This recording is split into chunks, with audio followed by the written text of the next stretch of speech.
Hey everyone, my name's Jeffrey and I'm one of the pastors here at Calvary, and we're so glad you're joining us for our online service today. Before we start, there's a few things I want to point out. The first one is your connection card. Whether it's your first time or you've been coming for a while, I would encourage you to fill it out. And there's two reasons why. The first one is we want to stay connected with you in this season. The second reason is our mission at Calvary is helping people take their next step with God, and we want to help you do that today. The other thing I want to point out is our sermon notes button. If you click that, you can follow along with any verses, any points that are shared today. Also, if you want to give today, you can click the give button. You can set up a recurring donation. You can give one time today, and it's going to help us fulfill our mission of helping people take their next step with God. The last thing I want to point out is the Calvary staff is here for you. We're in the chat and we want to pray for you. So if you have any prayer requests, you want to chat with us, I would encourage you to do that right now. The service is about to start. Enjoy.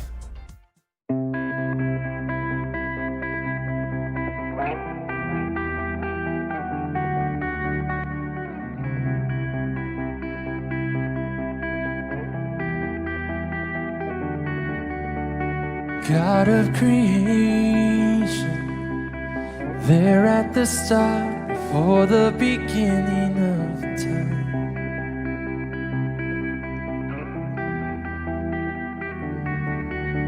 With no point of reference, you spoke to the dark, fleshed out the wonder of life.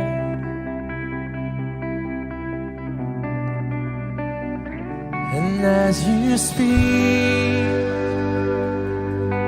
100 billion galaxies are born,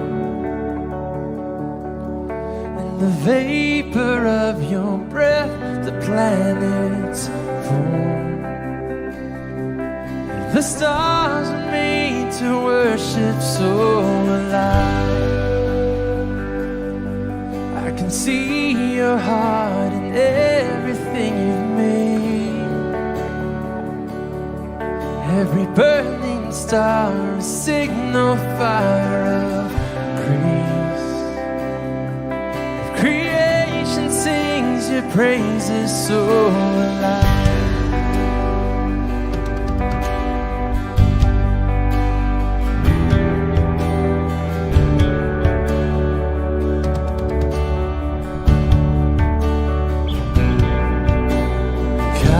Your promise, you don't speak in vain, no syllable empty or void.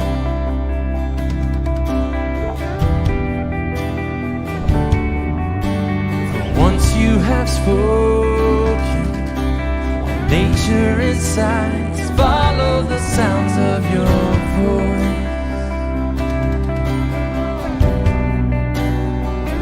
And as you speak,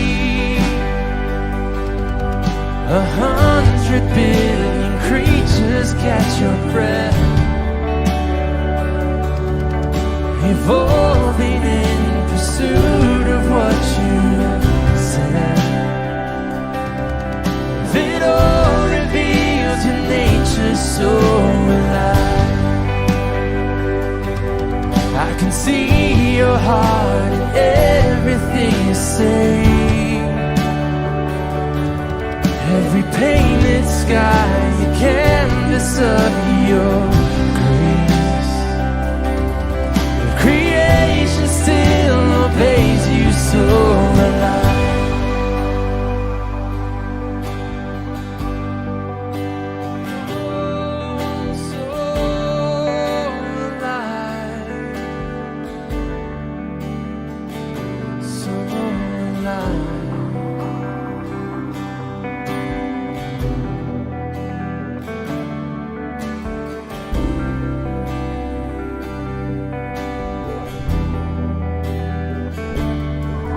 The stars are made to worship, so alive. The mountains bow in reverence, so alive. The oceans roar your greatness, so alive. For if everything exists to lift you high, so alive. The wind goes where you sent it, so alive.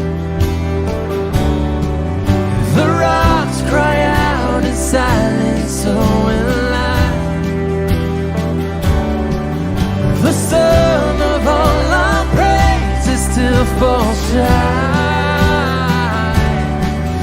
We'll sing again 100 billion times.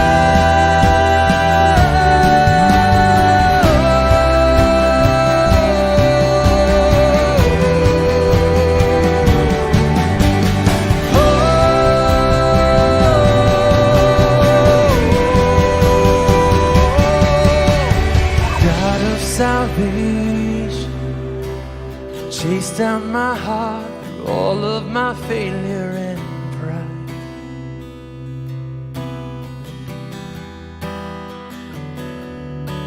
On the hill you created, the light of the world, abandoned in darkness to die.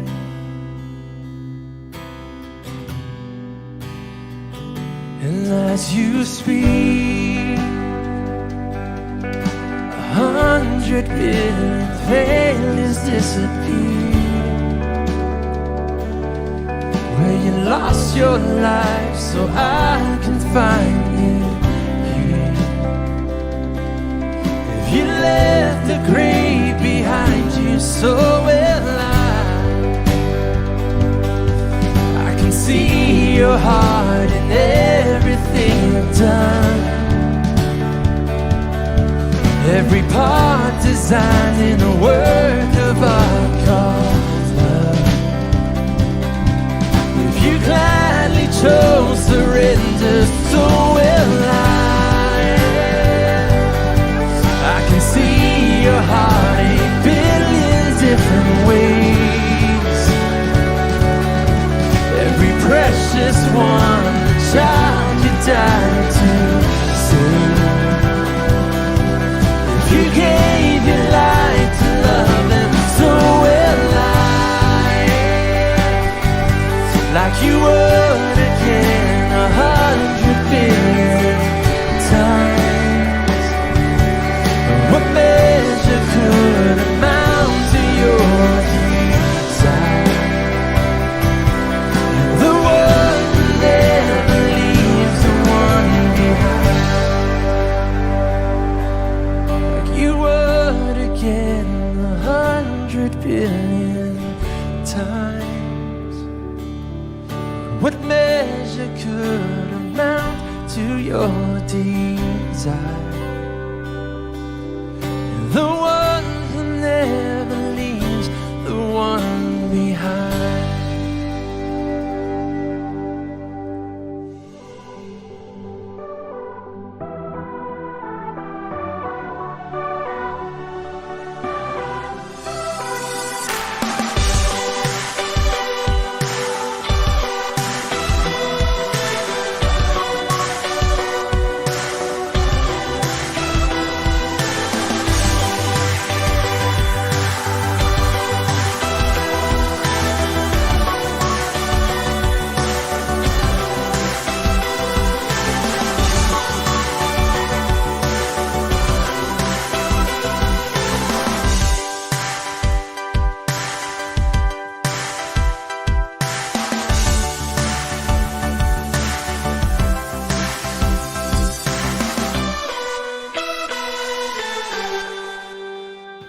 Hey guys, it's Pastor Bob, and I know what you're thinking. You're like, this guy again? Hasn't he taught every single week for months? And it's true. I've taught every week for like 4 months, but I have good news for you if you're really sick of me.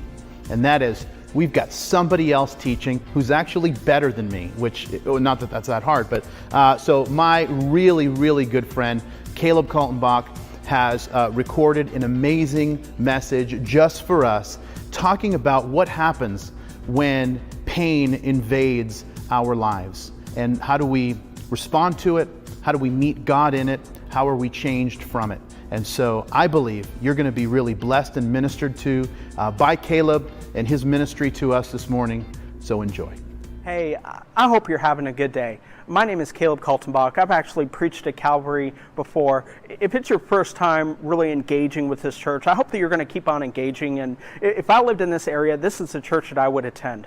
I hope that you'll keep on watching online, and I can't wait until you all are gathering in person again. As a matter of fact, I was supposed to come in person and preach for you this year, but as you already know, the coronavirus has kind of shifted a lot of our plans. And in that spirit, I love your pastor. Pastor Bob, he has become a dear friend. You have a great team there. I hope that you are regularly praying for him and the team, because leading a church during this season is difficult. Leading a church in general is difficult, but leading a church right now is extremely difficult. So please keep on praying for Pastor Bob, keep on praying for his team. They need that. He is such a dear friend, and I can't wait to see what God is going to do on the other side of this season. Because this season is difficult, right? I mean, yeah, we got Carol Baskin, we got murder hornets, we got the UFOs, we got people leaving the royal family. I mean, this year has been crazy, but it's been painful in other ways. Obviously, the economy, obviously, quarantine. Obviously, we've lost people that we've grown up with and celebrated, like Kobe Bryant and his daughter and the other poor individuals who lost their lives in that wreck. But life is just difficult in general. And many of us don't like change. It doesn't take too much for life to overwhelm you in general, but right now, life feels really overwhelming. So I want us to tackle this question today. What do we do when life gets overwhelming? What do we do when we're feeling a lot of pain, when we're feeling a lot of suffering? What do we do when life really starts to get the better of us and we are tempted to do things that God wouldn't want us to do? What do we do when we are tempted to isolate ourselves, act indifferently, devalue other people, speak rudely, gossip, display a lack of trust? Because all of those are toxic emotions. They are toxic ways of trying to stabilize how we feel. What do we do when we feel tempted to do that? Because life has us suffering, because life has become overwhelming, because we don't know what else we should do. What I'd like us to do is take a look at the very first book of the Bible. It's in the book of Genesis. And so if this is one of your first times engaging with Calvary, I hope that you're going to keep on engaging, because this is a place where it's okay not to be okay. We just journey together and follow Jesus. And so if you don't really know much about the Bible, we're going to have the words on the screen here for you in just a minute.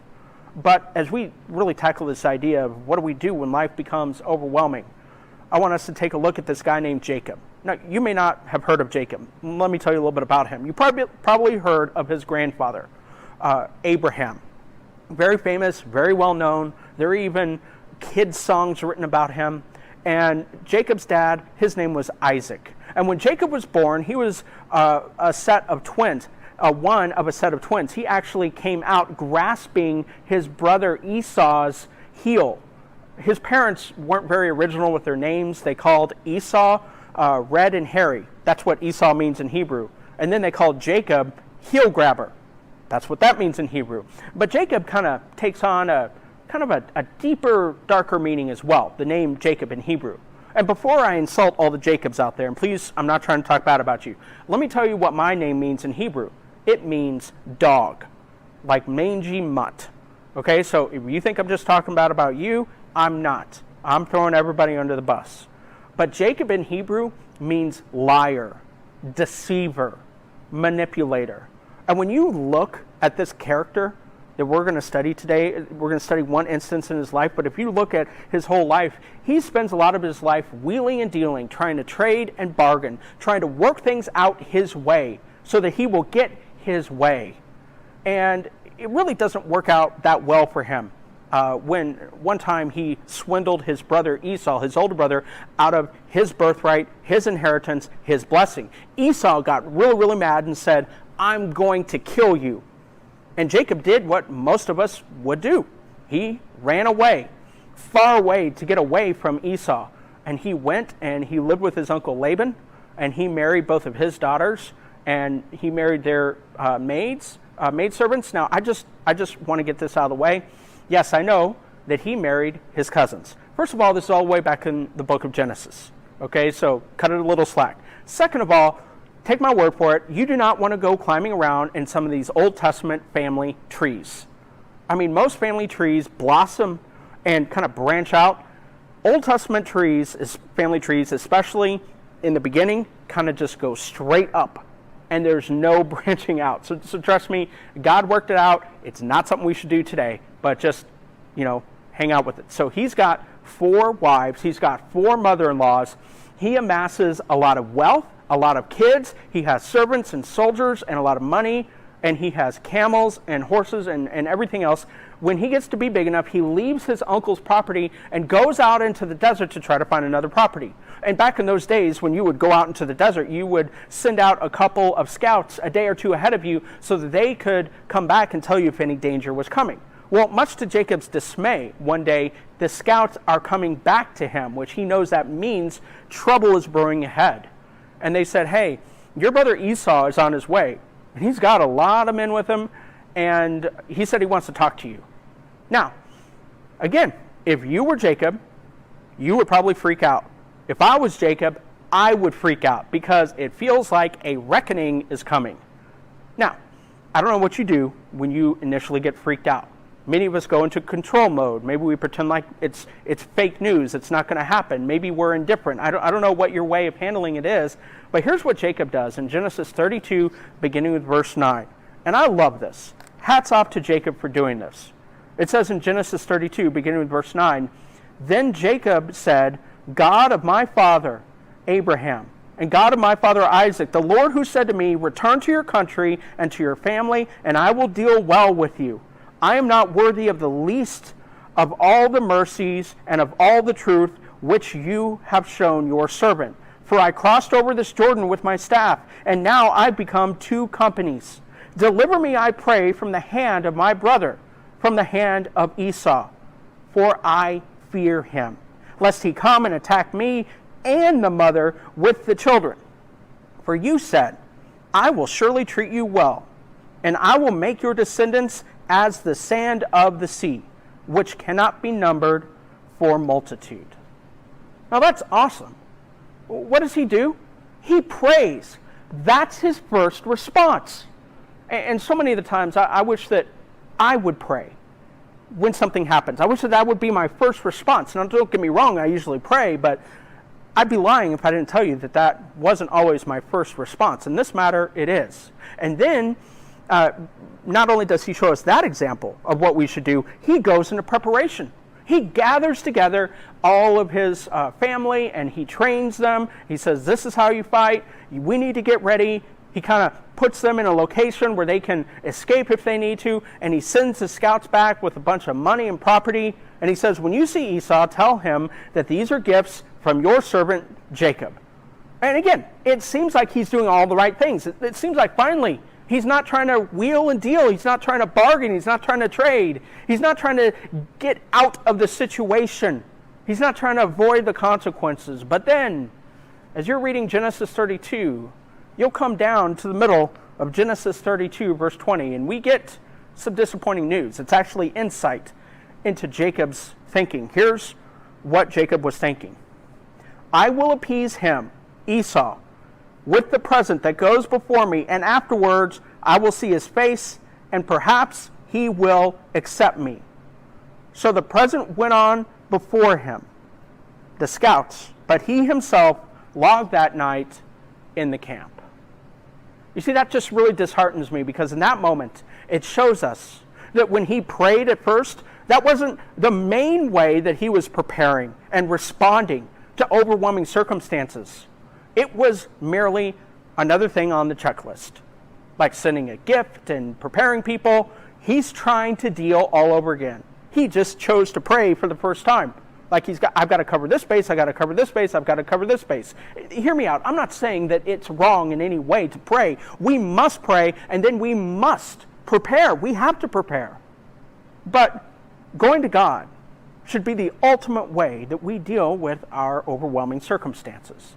And in just a second, we're going to see how we go to God specifically, because, again, in this instance, he wasn't really going to God as the main source of the one that can help him resolve his circumstances. He was going to God just trying to check him off the list so that he could take care of his circumstances.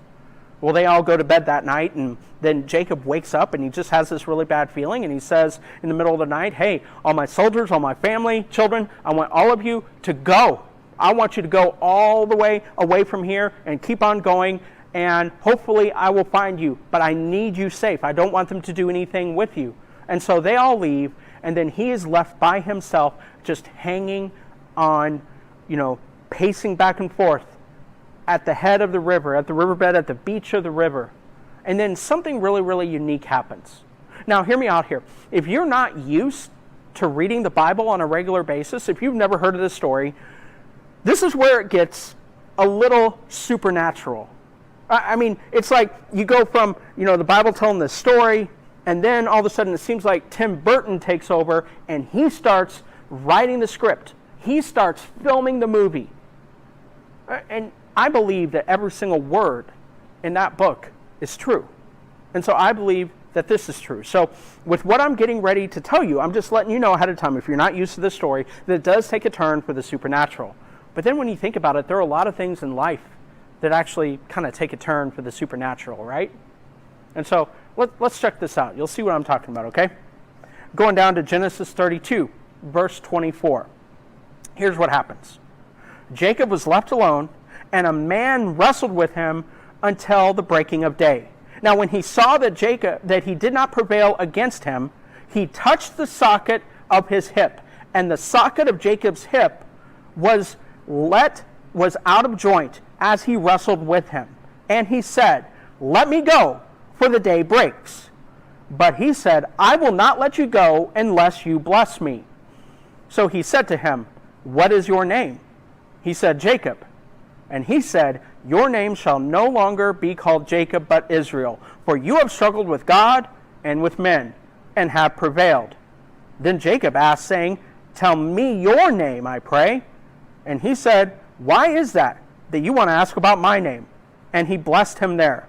So Jacob called the name of the place Peniel, for I have seen God face to face, and my life is preserved.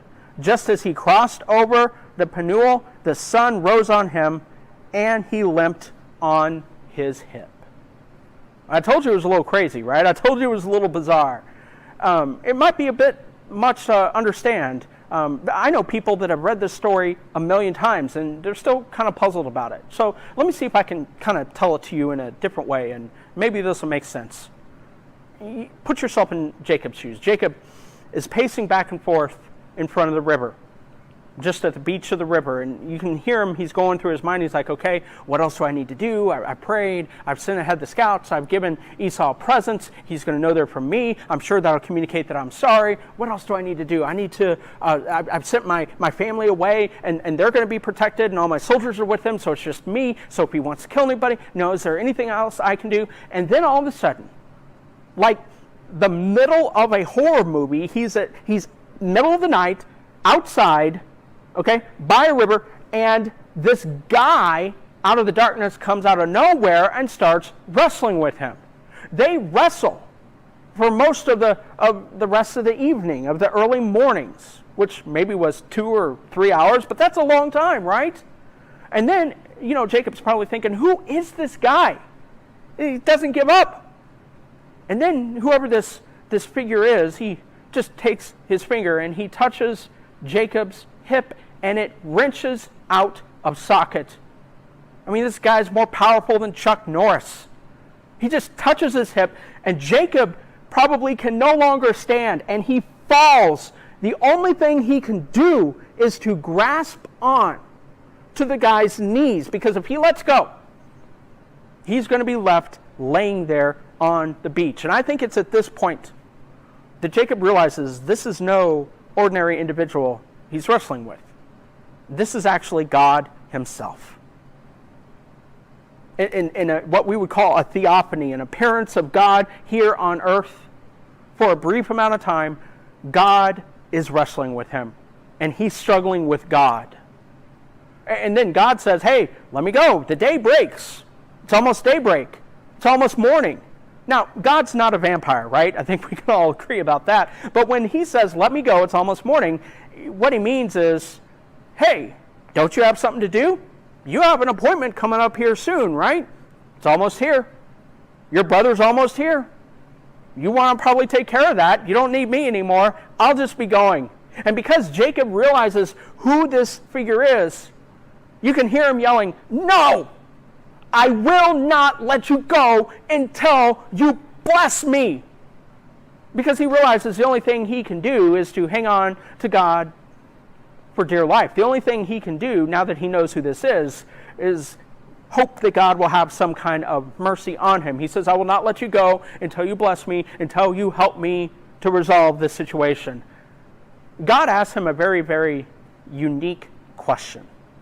He asks him, what is your name?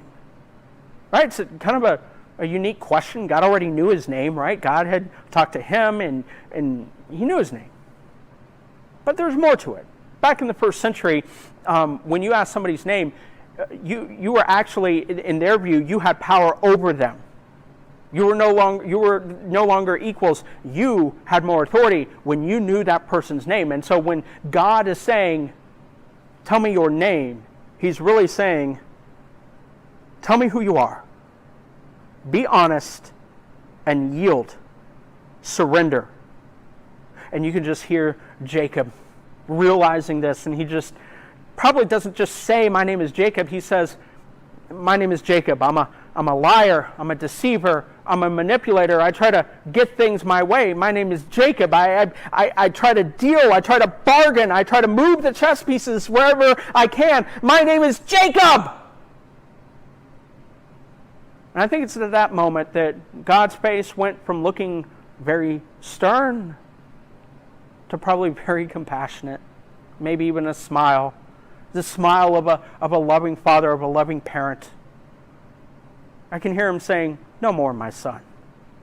That's who you used to be. Your name is Israel. Literally, God fights. That's what it means in Hebrew. And he says, your name is Israel, you've wrestled with God, and you've overcome. It's not that you've struggled with God and you've overcome God, but you've struggled, and because you have God with you, you have overcome. That's what that means. That's the idea that's trying to be painted there in the original language. And a little bit of Jacob's past kind of crops up. You know, the muscle habit, he's been doing it all his life. He's like, well, tell me your name. And God's like, why do you want to know my name? He's like, you already know. Don't do that. We're not going backwards. We're going forwards. Because when you and I follow God, when we follow Jesus, we are always walking away from who we used to be. And we shouldn't turn around and ever go the other way. And so God heals him. And I think it's really interesting that Jacob walks away with a limp. Now, if you read the stories about Jacob from here on out, it does refer to his limp here and there because God healed him enough to where he could walk, but he didn't heal him fully to where he didn't have a limp. Maybe God wanted him to remember this night. Maybe God wanted him to remember what he did. Then in that moment, he yielded. He confirmed who he was. He let God rename him. He was a new person. Maybe God didn't want all the pain to go away. And I know that's kind of hard to say because sometimes I've found out in my life, some pain goes away completely. Other times, pain heals to a point, but the wounds are still there. The scars still remain, and you still feel them. Just ask a parent who's lost a child. They may heal from that, but never 100%. The pain never really fully goes away, and I don't know if you wanted to. And we'll talk about that in a second. But first of all, if I was really, going to describe this whole story in one sentence, if I wanted you to walk away with anything, it's remembering this, that true freedom is found in total surrender. True freedom is found in total surrender. When life gets overwhelming, when pain really crops up, when you are just sick and tired of it and you don't know what to do, surrender to God because your true freedom is found in total surrender. Now, when it comes down to it, what are we surrendering to? We are surrendering to the fact that we do not want our our toxic emotions to control us. We do not want to be enslaved to circumstances that are temporary or anything else. We want to serve God, because when it comes down to it, you're a servant of something. You're a servant of yourself. You're a servant of your job, maybe your education, maybe your desires, maybe your pursuits, maybe somebody else. God says, be a servant of me, because when you surrender to me, when you follow me, you will find full freedom, because you are not just a servant, you are a child. You join the family. And so, how do we surrender? What does this look like? Well, just based off the text, I want to recommend 3 things that will help us to surrender fully to God, to totally surrender, so that we can find this freedom that really releases us and gives us joy.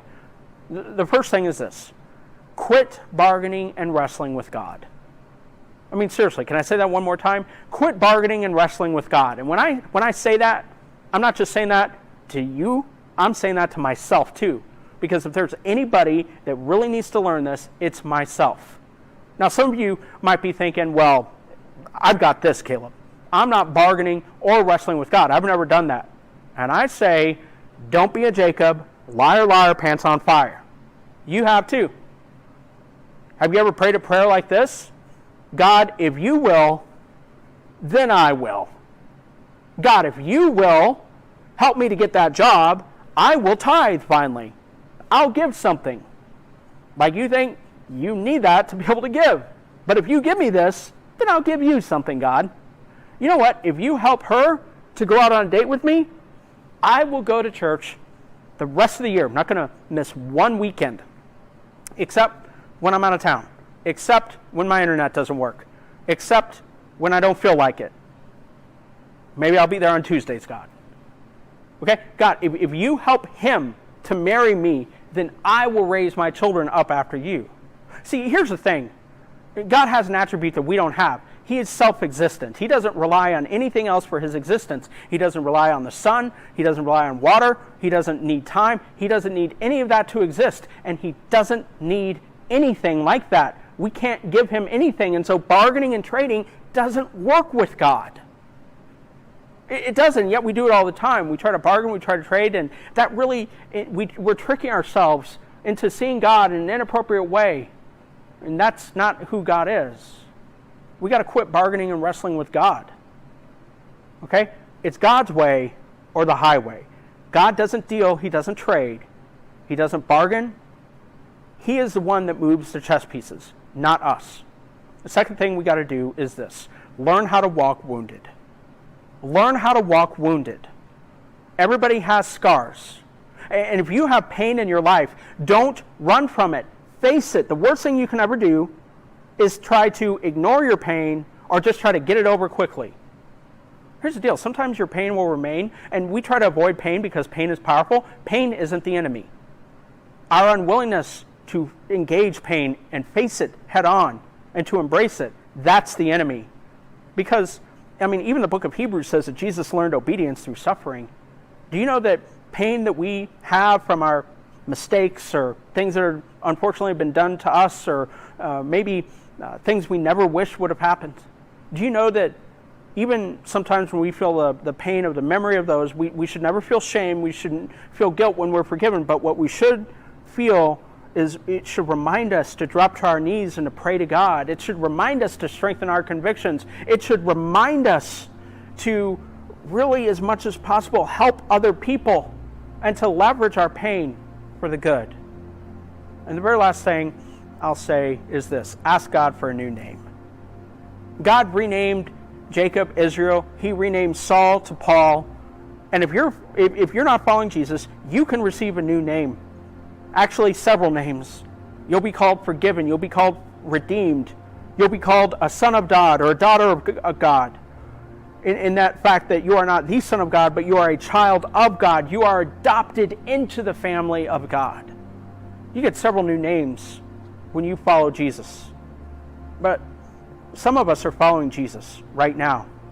And we are sitting in the toxicity of our emotions. Jesus Christ did not die on the cross to release us from shame and sin and our desires for us to continue to feel shame about them. That's a misappropriation of his blood. He released us so that we can have freedom. For it is for freedom's sake that we have been forgiven, so that we may follow him. And that doesn't mean that the pain won't go away, but it does mean that the pain doesn't have to control us. And that we have somebody that may not always remove the pain, but he says, I will sure help you to rise above it. If you focus on me, if you look to me, if you realize that your faith, it surpasses your current circumstances. True freedom is found in total surrender. And so when life gets really overwhelming and pain hits, you got to remember that true freedom is found in total surrender. That you and I need to quit bargaining and wrestling with God. We need to surrender. We need to learn how to walk wounded, and we need to surrender. We need to ask God for a new name, or in some cases, remember who we are and who Jesus died and resurrected for us to be. And we need to surrender. And I hope that all of us can do that, because I think the next few months are going to be tough. I think we can get through this, because we got a God who is powerful. And by the way, before you go to bed tonight, read Revelation 21 and 22. Read the end of the story, because you know what? God wins. That means we win. And that means we have joy coming. And we need to focus on that. Father, thank you so much for this amazing church, for my good friend Pastor Bob and his family, for the staff and the leaders at Calvary. I pray that you would give them resolve and grit and discipline and joy and humility. I pray that they would set an example. I pray for your blessing on them. Help this to be a time when local churches shine like nothing else. Help us to be ready for what lies on the other side of this season. It's in your Son's name I pray. Amen. Hey, so big announcement happening at Calvary. We are beginning the road to reopening. And so today at 2 p.m., you can actually RSVP to be part of our live recordings that are happening on Wednesday evening at 7:30. We're starting on July 1st. And so let me explain a little bit about what we're doing. We're still going to be continuing online on Sunday for a little while longer, but we're going to open up on Wednesday nights for people to be part of the recording of the message that most people are going to see on Sunday. So if you go to mycalvary.com, if you follow us at mycalvary on all of our social channels, you can be part of that and you can RSVP. Now you got to understand, it opens at 2 p.m. today, and it will be 2 p.m. every Sunday when the seats will open up for that particular Wednesday. So don't delay. And if you do RSVP, make sure that you're going to be there. And I can't wait to see you this upcoming Wednesday. God bless you.